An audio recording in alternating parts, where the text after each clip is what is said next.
Hi everyone, so welcome to our YouTube channel. അപ്പം ഇന്നത്തെ ഒരു സൺഡേ വ്ളോഗാണ്. ഇനിയുള്ള അങ്ങോട്ടേക്ക് 2-3 ദിവസം നമുക്ക് കുറച്ച് ഇവൻറ്റ്ഫുൾ ആയിരിക്കും. അപ്പം ഞാൻ മാക്സിമം വ്ളോഗ് എടുക്കാമെന്നാണ് വിചാരിച്ചിട്ടുള്ളത്. കറൻ്റ്ലി നമ്മൾ കോഴിക്കോടേക്ക് തിരിച്ചെത്തി. ഞാൻ കൊച്ചിയിലായിരുന്നു ഇത്ര നാൾ. അപ്പോൾ തിരിച്ച് ഇന്നലെ നൈറ്റ് ഞാൻ കൊച്ചിയിലെത്തിയിട്ട് കോഴിക്കോട് എത്തിയിട്ടുണ്ട്. അപ്പോൾ ഇനി ഒരു 3-4 ദിവസം ഇവിടെ ഭയങ്കര ഇവൻറ്റ്സ്, അതായത് നമുക്ക് തെറ വരുന്നുണ്ട്, പിന്നെ എൻ്റെ ഫാമിലി മേ ബി ഇങ്ങോട്ട് വരുമായിരിക്കും. അപ്പോൾ നമുക്ക് കുറച്ച് അതിൻ്റെ ഒരു വ്ളോഗ് എടുക്കാമെന്ന് ഞാൻ വിചാരിക്കണം. എത്രത്തോളം പറ്റുമെന്ന് എനിക്കറിയില്ല. അതിൻ്റെ കൂടെ എനിക്ക് വർക്കും ഉണ്ട്. അപ്പോൾ നോക്കാം നമുക്ക് എത്രത്തോളം പോകുന്നുള്ളത്. അപ്പോൾ ഇന്നത്തെ വ്ളോഗ് എന്ന് പറയുന്നത് നമ്മളൊരു ക്രാഫ്റ്റ് വില്ലേജിൽ പോവാണ്. അതായത് സർഗാലയ, ഇവിടെ കോഴിക്കോട് വടകര ഇരിങ്ങലിൽ ഒരു ക്രാഫ്റ്റ് വില്ലേജ് ഉണ്ട്. അവിടുത്തെ പേര് സർഗാലയ എന്നാണ്. ഞാൻ ഒരു വട്ടം അവിടെ പോയിട്ടുള്ളൂ. അവിടെ ഇങ്ങനെ പല രാജ്യങ്ങളിൽ നിന്നും പല സ്ഥലങ്ങളിൽ നിന്നുള്ള സെല്ലേഴ്സൊക്കെ വന്നിട്ട് ഒരു എക്സിബിഷൻ കൈൻഡ് ഓഫ് തിങ് ആണ്. അപ്പോൾ അവിടെ പോവാം. അവിടെ പോയിട്ട് കുറച്ച് വീഡിയോസൊക്കെ എടുത്ത് അവിടെ എങ്ങനെയാണ് എന്താണെന്നൊക്കെ കാണിക്കാം. ആൻഡ് മോറോവർ ഇന്നത്തെ മെയിൻ സ്പെഷ്യൽ കാര്യം എന്ന് പറഞ്ഞു കഴിഞ്ഞാൽ, ഞാൻ ഇന്നലെ നൈറ്റാണ് ഇവിടെ കോഴിക്കോട് തിരിച്ചെത്തിയത്. അപ്പോൾ ഇന്നിപ്പോൾ ഞാനിവിടെ അച്ഛനോട് പറഞ്ഞിട്ടുണ്ട്, എനിക്ക് ഭയങ്കര ഫേവറേറ്റ് ആയിട്ടൊരു ഹോട്ടലുണ്ട് ഇവിടെ. പ്രൊമോഷൻ ഒന്നുമല്ല, പക്ഷെ എൻ്റെ ഫേവറേറ്റ് ആണ്. അവർ ഒരു 3-4 വട്ടേ പോയിട്ടുള്ളൂ അവിടെ, മേ ബി 2-3 വട്ടം അത്രേ പോയിട്ടുള്ളൂ. പക്ഷെ ഞാൻ എപ്പോഴൊക്കെ പോയിട്ടുണ്ടോ എനിക്ക് അവിടെ ഭയങ്കര ഇഷ്ടമുള്ള ഫുഡാണ് അവിടുത്തെ. അത് ഇവിടെ വടകര കൈനാട്ടിയിലെ രമ്യ ഹോട്ടൽ. അപ്പം അവിടെ പോയിട്ട് ആദ്യം തന്നെ നമ്മൾ കോഴിക്കോട് വന്നിട്ട് നമ്മൾ എങ്ങനെ ഉച്ചയ്ക്ക് ബിരിയാണി കഴിക്കാണ്ട് തുടങ്ങും. അപ്പോൾ ഇന്നത്തെ എൻ്റെ ഫുഡ് എനിക്ക് ബിരിയാണി കിട്ടണമെന്നാണ് ഞാൻ വിചാരിച്ചേക്കണം. അപ്പോൾ ബിരിയാണി കഴിക്കണം ആദ്യം. അത് കഴിഞ്ഞിട്ട് ക്രാഫ്റ്റ് വില്ലേജിൽ പോകാമെന്ന് വിചാരിച്ചത്. അത് കഴിഞ്ഞ് നമുക്ക് വേഗം തിരിച്ചു വരണം. ഞാൻ പറഞ്ഞല്ലോ ആദ്യം ഇവിടെ തെറയാണ്. അപ്പോൾ വൈകിട്ട് അമ്പലത്തിലും പോകണം. അപ്പോൾ അതെല്ലാം നിങ്ങളെ കാണിച്ചു തരാം. അപ്പോൾ once again welcome to our YouTube channel.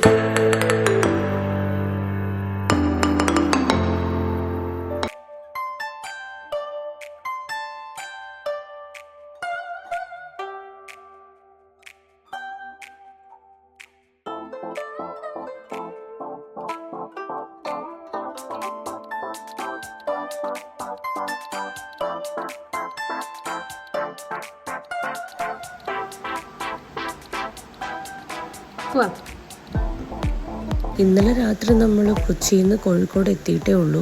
പക്ഷേ സർഗാലയിൽ ഇന്ന് ലാസ്റ്റ് ഡേ ആണ്. ഇന്നവിടെ എക്സിബിഷൻ തീരും.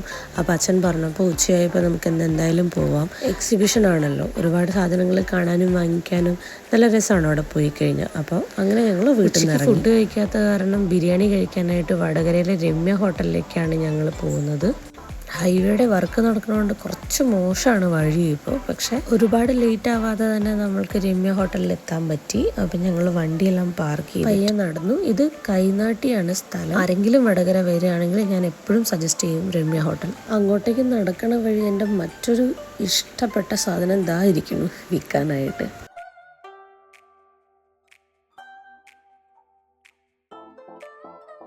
നല്ല ഉച്ച പീക്ക് ടൈമിലാണ് ഞങ്ങൾ വന്നിട്ടുണ്ടായിരുന്നത്. പക്ഷെ കുഴപ്പമൊന്നും ഉണ്ടായിരുന്നില്ല. ഞങ്ങൾക്ക് വേഗം തന്നെ സീറ്റെല്ലാം കിട്ടി.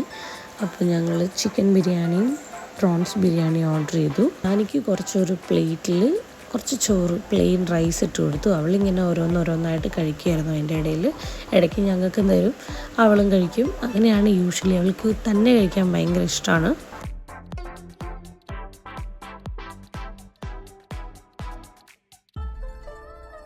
അങ്ങനെ നമ്മുടെ ബിരിയാണി എത്തിയിട്ടുണ്ട്. ചിക്കൻ ബിരിയാണിയാണ് അവർ 3 പേരും പറഞ്ഞത്. ഞാൻ എൻ്റെ all time favourite prawns biryani.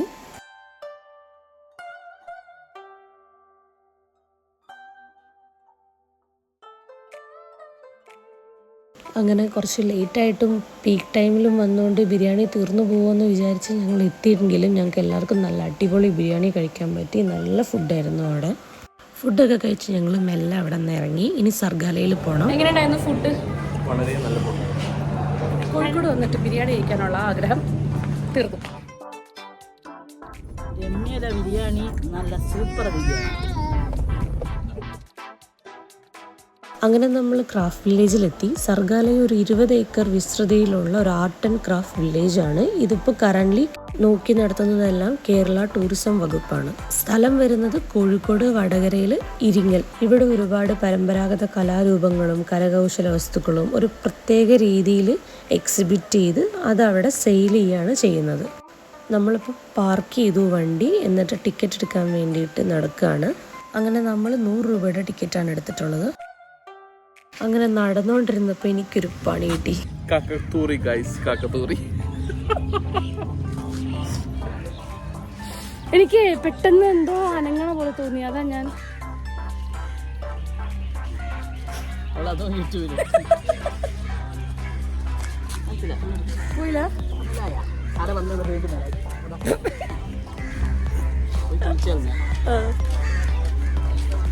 പോയാ ബാക്കി മുടിയിലല്ലോ, ഡ്രസ്സിലല്ലോ. അങ്ങനെ അതൊക്കെ ക്ലീൻ ചെയ്ത് ഞങ്ങൾ മുന്നോട്ടേക്ക് നടന്നു. സർഗാലയിൽ ആക്ച്വലി ഒരു 60ഓളം സ്റ്റാളുകളുണ്ട്.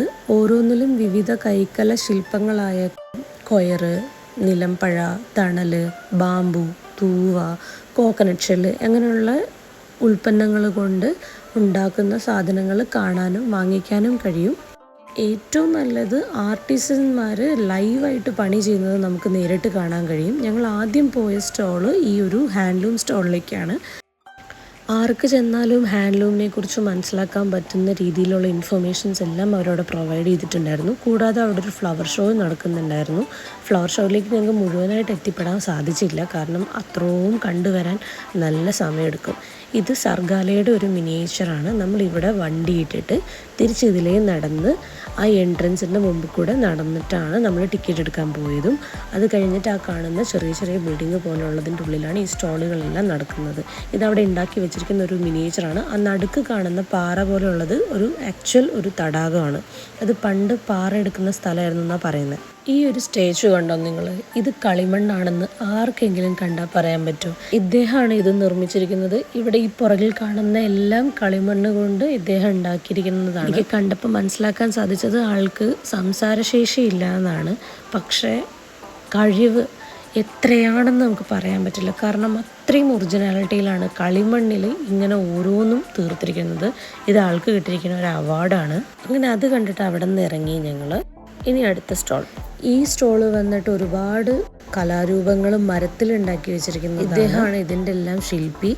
ഞങ്ങൾ കണ്ട് വണ്ടറടിച്ചു പോയിട്ടുള്ളൊരു ക്രിയേഷനായിരുന്നു ഈ കാണുന്നത്.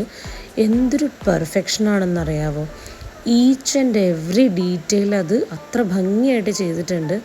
ഇതിൻ്റെ വില 5,60,000 നമുക്ക് വേണമെങ്കിൽ വാങ്ങിക്കാവുന്നതാണ് അവിടെ നിന്ന് 5 lakh കൊടുത്തിട്ട്. പക്ഷേ അതിനുള്ളത് ഉണ്ട് കേട്ടോ. ഇത് ഫോർട്ട് കൊച്ചി ഓൾഡ് ചർച്ചിൻ്റെ ഒരു മിനിയേച്ചർ ഉണ്ടാക്കി വെച്ചിരിക്കുന്നതാണ്. അങ്ങനെ ഒരുപാട് കാര്യങ്ങൾ അവിടെ കാണാനുണ്ടായിരുന്നു. ശരിക്കും പറഞ്ഞാൽ ഇങ്ങനെ ഈ തെയ്യത്തിൻ്റെ എല്ലാം മുഖമൊക്കെ ചെയ്തു വെച്ചിരിക്കുന്നത് നമുക്ക് ഒന്ന് ശ്രദ്ധിച്ചു നോക്കിക്കഴിഞ്ഞാൽ ശരിക്കും ജീവനുള്ള പോലെ തന്നെ തോന്നും.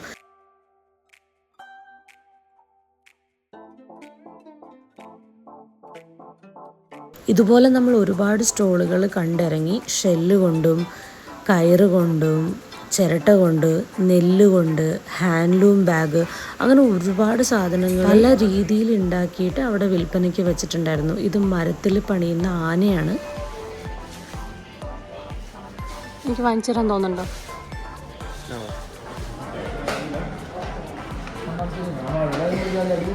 ഇത് വന്നിട്ട് കളിമണ്ണ് കൊണ്ടുള്ളൊരു മെഗാ ഫോണാണ്. നമ്മൾ അതിൻ്റെ ഒരു ഗ്യാപ്പിൽ അവർ പറഞ്ഞിരിക്കണ പോലെ ഇതുപോലെ ഫോൺ ഇറക്കി വെച്ച് കഴിഞ്ഞാൽ നമുക്ക് നല്ല സ്പീക്കറിൽ പാട്ട് കേൾക്കണ പോലെ നല്ല സൗണ്ടിൽ പാട്ട് കേൾക്കാൻ പറ്റും. അങ്ങനെ കമ്മൽ, മാല, ഡ്രസ്സ്, ബാഗ്, ഹോം ഡെക്കോർ, അങ്ങനെ ഒരുപാട് സ്റ്റോളുകളിൽ നമ്മൾ കയറി.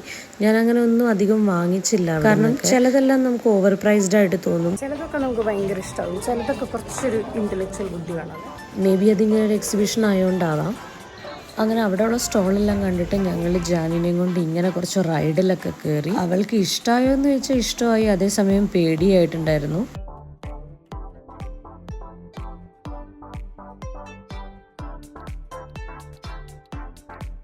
പിന്നീട് ഞങ്ങൾ കാണാൻ പോയത് ഫുഡ് സ്റ്റോളാണ്. പല രാജ്യത്തും പല രീതിയിലുള്ള ഫുഡ് അവിടെ അവൈലബിൾ ആണ്. ഈവൻ ഇപ്പോൾ ട്രെൻഡിങ് ആയിട്ടുള്ള ബൺ മസ്ക വരെ ഉണ്ടായിരുന്നു. നോർത്ത് ഇന്ത്യൻ, മലബാർ, ചാട്ട്, പല രീതിയിലുള്ള ഫുഡ് ഉണ്ടായിരുന്നു. അതിൽ 1-2 ഞങ്ങൾ വാങ്ങി കഴിച്ചു, ട്രൈ ചെയ്ത് നോക്കി. മോശം ഉണ്ടായിരുന്നില്ല. ഇനി അങ്ങോട്ടേക്ക് ഞങ്ങൾ കണ്ട എല്ലാ സ്റ്റോളുകളും പുറം രാജ്യത്തു നിന്ന് വന്നിട്ട് ഇവിടെ സെല്ല് ചെയ്യാൻ വന്നിരിക്കുന്ന ഫോറിനേഴ്സിൻ്റെ സ്റ്റോളുകളാണ്. ഒരുപാട് സമയം ചെലവിട്ട് ഇതെല്ലാം കണ്ടു നടക്കാൻ ആഗ്രഹമുള്ളവർക്ക് ഇത് നല്ലൊരു ടൈം പാസ് ആയിട്ടുള്ളൊരു സ്ഥലമാണ്. പക്ഷേ എന്നാൽ നമുക്ക് എല്ലാം ഒന്നും നമുക്ക് ഇവിടെ നിന്ന് വാങ്ങിക്കാനായിട്ട് തോന്നില്ല. കാരണം ഇങ്ങനത്തെ ഒരു സ്ഥലമായതുകൊണ്ട് ഇതെല്ലാം വിൽക്കുമ്പോൾ അതിൻ്റെ ഒരു കുറച്ച് ഓവർ പ്രൈസ് ആയിട്ടുള്ളത് എനിക്ക് തോന്നിയിട്ടുണ്ടായിരുന്നു. എന്നാൽ നമുക്ക് ചില സാധനങ്ങളെല്ലാം നല്ല ക്വാളിറ്റിയിലും റീസണബിൾ റേറ്റിലും നമുക്ക് കിട്ടും. മെയിൻലി അതെല്ലാം ഉണ്ടാക്കുന്ന ആൾക്കാരുടെ അടുത്ത് നിന്ന് തന്നെ മേടിക്കുന്നത് കൊണ്ട്. ഇനി അങ്ങോട്ടേക്ക് കാണുന്ന കൺട്രീസിൻ്റെ സ്റ്റോളുകളെല്ലാം ഭയങ്കര യുണീക്കാണ്. Azerbaijan, Uzbekistan, Kazakhstan, Iran, Iraq, Italy, Israel, Pakistan, നമ്മുടെ ഒരുപാട് അങ്ങനെയുള്ള കൺട്രികളുടെ മെയിനായിട്ടുള്ള അവരുടെ jewellery, crochet, home decor, key chain, bag, leather, even Nepal, China, അവരുടെ എല്ലാ പ്രൊഡക്ട്സും അവിടെ നമുക്കിങ്ങനെ ഓരോന്നും അവർ സെല്ല് ചെയ്യാൻ വെച്ചിട്ടുണ്ടായിരുന്നു. അപ്പോൾ ഞങ്ങൾ നേപ്പാൾ, തായ്ലൻഡ്, ആഫ്രിക്ക അങ്ങനെ ഒരുപാട് സ്റ്റോളുകളിൽ കയറി. പക്ഷെ ഞങ്ങൾ വാങ്ങിച്ചത് വളരെ കുറച്ച് ഐറ്റംസേ ഉണ്ടായിരുന്നുള്ളൂ. കഴിഞ്ഞ തവണ വന്നപ്പോൾ നമ്മൾ കുറച്ചും കൂടെ സാധനങ്ങൾ വാങ്ങിച്ചു. അങ്ങനെ ഞങ്ങൾ തായ്ലൻഡിൻ്റെ സ്റ്റോറിലെത്തി. അവിടെ അവർ ഇതുപോലെ കുറച്ച് ചാംസ്, ബ്രേസ്ലെറ്റ്സ്, കീ ചെയിൻ, അല്ലെങ്കിൽ നമ്മളുടെ മാല, അങ്ങനെയുള്ളത് നെക്ലെസ് ഒക്കെ ആയിട്ടുള്ള കാര്യങ്ങളെല്ലാം ഇങ്ങനെ ഉണ്ടാക്കി കൊടുക്കുന്നുണ്ടായിരുന്നു. കുറേ നേരം അത് കണ്ടു കഴിഞ്ഞപ്പോഴത്തേക്കും ഞങ്ങൾക്കും എല്ലാവർക്കും അത് വാങ്ങിക്കണം എന്നൊരു തോന്നൽ വന്നു. അങ്ങനെ അർജു അവിടെ നിന്ന് അവരുടെ ഒരു ത്രെഡിൽ കോർത്തിട്ടുള്ള ഒരു എലഫൻറ്റിൻ്റെ ഫേസ് വരുന്ന ഒരു നെക്ലസ് വാങ്ങിച്ചു.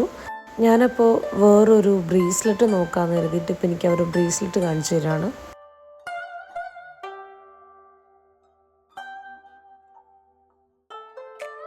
എനിക്കപ്പോൾ അത്രയും വലുത് വേണ്ട എന്നുള്ളതുകൊണ്ട് ഞാൻ വേറൊരു കുട്ടി എലഫൻറ്റിൻ്റെ ചൂസ് ചെയ്തിട്ട് എനിക്കിതാ ഇതുപോലത്തെ ഒരു ക്യൂട്ടായിട്ടുള്ളൊരു ബ്രേസ്ലെറ്റ് കിട്ടി. പിന്നീട് കുറച്ചധികം സ്റ്റോള് വീണ്ടും ഞങ്ങൾ അവിടെ കണ്ടു നടന്നു. ആൻഡ് ഫൈനലി കഴിഞ്ഞതിൻ്റെ മുന്നത്തെ തവണ വന്നപ്പോൾ പരിചയപ്പെട്ടതാണ് ഈ മാറ്റ് വിൽക്കുന്ന സെല്ലറിനെ. അയാളുടെ നമ്പറൊക്കെ അച്ഛൻ വാങ്ങിച്ചിട്ടുണ്ടായിരുന്നു. അപ്പോൾ ആ ബേസിസിൽ ഇത്തവണ വന്നപ്പോൾ ഞങ്ങൾക്ക് കുറച്ച് റേറ്റൊക്കെ കുറച്ചിട്ട് നല്ല മാറ്റ് വാങ്ങിക്കാൻ കിട്ടി. ഒരെണ്ണെന്താ ഗിഫ്റ്റും തന്നു. അതെല്ലാം കൂടാതെ ഞങ്ങൾ ഫാമിലിയായിട്ട് വാരണാസിയിലേക്ക് ക്ഷണിച്ചിട്ടുണ്ട്. Actually he's from Varanasi. ഞങ്ങൾ ടയേർഡായി പോയില്ലേ ജാനി? അങ്ങനെ ഇഷ്ടമുള്ളതെല്ലാം വാങ്ങിച്ച് ലാസ്റ്റത്തെ നമ്മുടെ പർച്ചേസ് ആ ഒരു മാറ്റായിരുന്നു. അപ്പോൾ നമ്മൾ അതും വാങ്ങിച്ചിട്ട് നേരെ വീട്ടിലേക്ക് പോകാനായിട്ട് പുറത്തേക്ക് ഇറങ്ങി.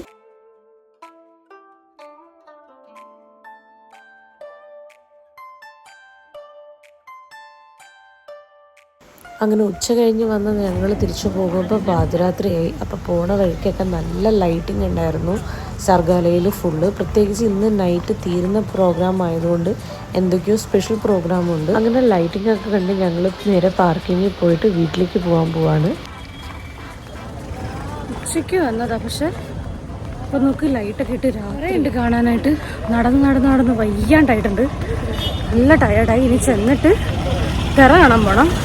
ഇന്ന് കൊടിയേറ്റാണ്, അപ്പോൾ 1 2 ഒരു തിറ എന്തോ ഉണ്ട് ഇന്ന്. അപ്പോൾ ബാക്കിയെല്ലാം മെയിനുള്ളതൊക്കെ നാളെയാണ്. പക്ഷെ അപ്പോൾ ഇന്നത്തത് കാണാൻ പോകണമെന്നുണ്ടെങ്കിൽ ഓടി വീട്ടിൽ ചെന്ന് വീട്ടിലിറങ്ങാൻ നേരം കിട്ടുമെന്ന് അറിയില്ല.